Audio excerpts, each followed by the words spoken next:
So over on the NA version of the game, Artoria should be out on rate up right now, or is going up on rate up, and I was like, what a more fitting servant for me to do a video on, because Artoria was my first 5-star servant that I pulled over on that version of the game, which I know how fitting that you pull Saber as your very first 5-star.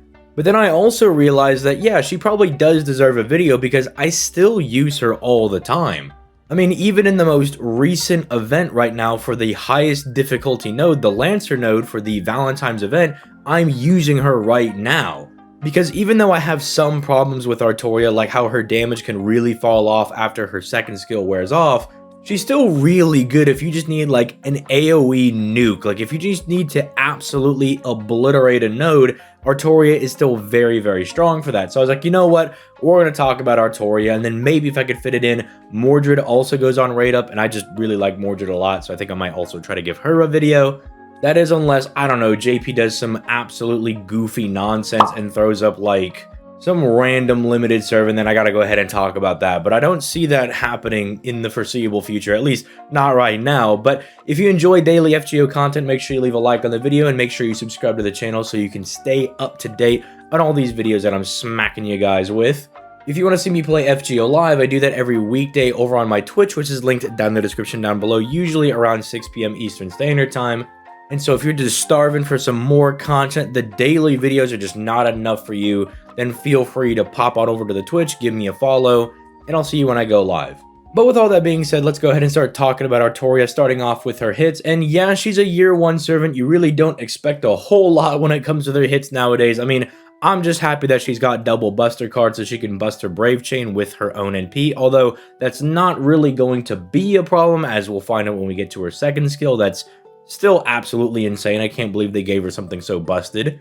But thankfully, she's also got the double arts cards with some pretty high NP gain. The problem is that she only has 2 hits on them, so you kind of do want to crit on them to take advantage of that max NP gain, but you don't get a ton of value because the hits are lower. It's both good and bad in a way, if you kind of catch what I'm saying, but thankfully they gave Artoria like 2 different ways to supercharge her NP, so it really shouldn't be that big of a deal. And then when Koyenskaya comes out, she'll just drop 50% battery into her, so she'll kind of mitigate any NP gain issues you might have with the servant. But really, this is just kind of like noodle soup. Like, it's the most basic, generic, you know, just good stuff. Like, it's nothing super insane, but hey, at least we got double buster cards, and at least we got double arts cards. I mean, even her passive skills are super, super basic. It's like 20% debuff resistance and a passive 8% quick buff. Does that do anything for Artoria? Absolutely not, because you're never going to click that quick card. I imagine half the time that quick card is going to get turned into a buster card, but hey, we got to be lore accurate, and this was, you know, year 1 in the game where they're like, quick buff, you know, when you're in this fight, maybe that'll really come in handy. It's just really funny to me. But let's start moving into some of her skills, starting off with the first skill. I mean, this is more or less just me saying that I need this skill to get buffed because it's just an 18% attack buff for the entire party for 3 turns. I mean, it's literally like the most basic form of a charisma you can get. Slap anything on this and it makes her kit a little bit more complete, like 30% crit damage for the whole party, or 20% NP damage for the whole party. I don't know. Lower the enemy's buster resistance by 20%. I don't know. Just slap something on there.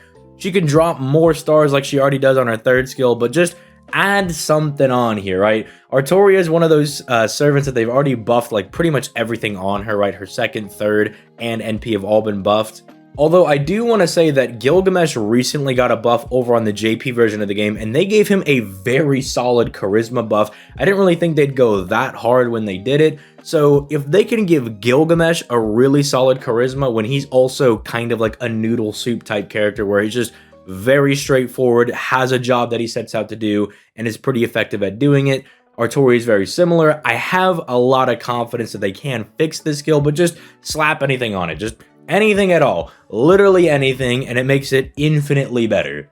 But now moving over to the second skill, here's where we actually start getting to real stuff that Artoria's got. So I mentioned earlier that this is really nutty because it was already a 50% buster buff for a turn, which in and of itself was good because it gave her a lot of damage, right? A lot of damage for one turn, but they're like, you know what? Artoria's not doing enough damage. So let's slap on a 30% NP damage buff for that same turn, and you know what? All of her cards turn into buster cards for that turn as well. Now, I know some people are a little bit split on that last effect because say if you were going to do like a Buster Arts Archchain, you could fire your NP and refund some extra NP from just using her arts cards, and some people got a little bit upset at that. I say if it's red, the enemy's gonna be dead. You know, just start spamming Buster cards and you'll be a-okay. Let your Koyan Skayas, let your Merlins, let your Oberons, let all of those dudes worry about getting you your NP back. You just smack, smack, smack people into the ground.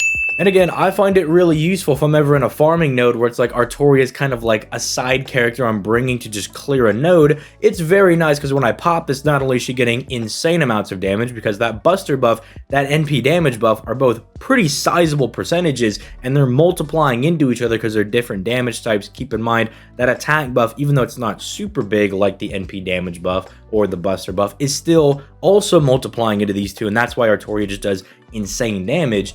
But I find it to be very, very nice because if you need that extra face card, like if you're always just a little bit shy from being able to take out the enemy, it's very, very nice that you can just guaranteed get a Buster card that's probably going to seal the deal, especially when it's being backed by that 50% Buster buff and the attack buff, because obviously the NP damage buff isn't doing anything for your face cards. But I think this was a really nice buff for her if they want Artoria to stay as like this one-turn bungliest character that just wipes out a wave, right? Obviously, you guys know I prefer my 3-turn consistent guys that are like either getting stronger with each NP they fire, or they could just put out consistent damage back to back to back.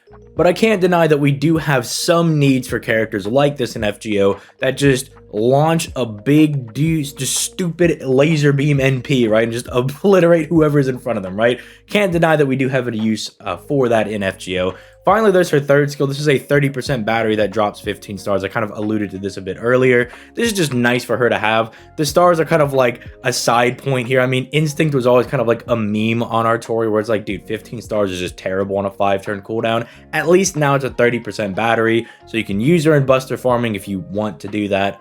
You can also use her with 50% starting charge skills if you ever want to invest in her append skill. It just makes things rather nice. It's also really good for, say, like farming setups, right? If you don't have, like, say, a starting charge CE, this can be very, very good. Like in some of the setups that I'm using for the Lancer nodes right now for the Valentine's event, the battery really doesn't come up because of the starting charge CE that we have for the event, but in other events, it has come up. So it's just a nice little thing that she's got. I mean, I would normally say, and if you're fighting her, using her in a challenge quest or something, it could be really nice.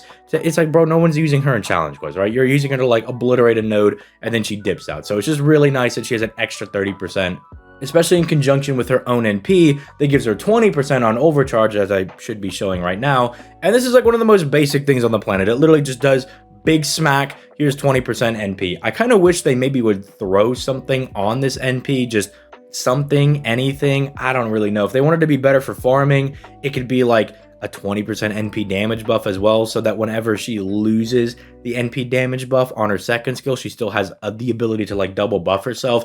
Maybe a small like 20% buster buff, something along those lines could be nice. I don't really want to see anything like Pierce invincibility or Pierce defense, because again, who is bringing Artoria to more difficult content? The chick does not even have like any survivability, right? It's not even like Arjuna Alter where he's doing like insane damage and he's stacking Buster debuffs and everything. And he's like, my survivability is making sure the enemy is a pile of mush on the ground. It's like Artoria is like one big NP and then you move aside, right?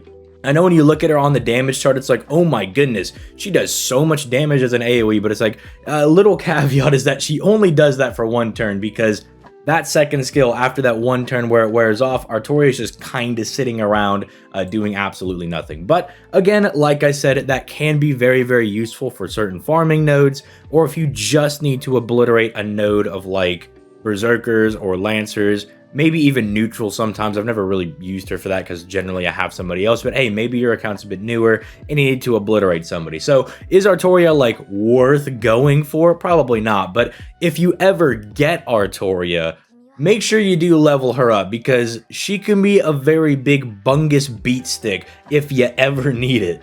Because I know that I use her all the time. Again, like for event farming, whenever we have these weird nodes and they happen to be like Zerks or Lancers or anything along those lines, and I just need someone to obliterate them, Artoria is really good. And I especially like, again, the fact that she can change her face cards to buster cards, because it means that if I'm just shy of a little bit of damage and I'm like, ooh, I need like 10k more, or like I need like 20k more to actually clear this, it's nice because I can guarantee that all of her cards are going to be buster cards and pretty much guarantee that clear. It kind of takes a little bit of the RNG out of needing, like, say, a face card if you're in that scenario. But let me know what you guys think in the comments down below. I think Artoria is really good to just throw out a node, obliterate somebody. I don't think she's super dummy, nutty, insane, or anything like that. I just think she's overall probably kind of whatever. Again, like probably just like noodle soup, just walks in, punches somebody, and then she doesn't do anything else. But again, sometimes that's kind of necessary, right?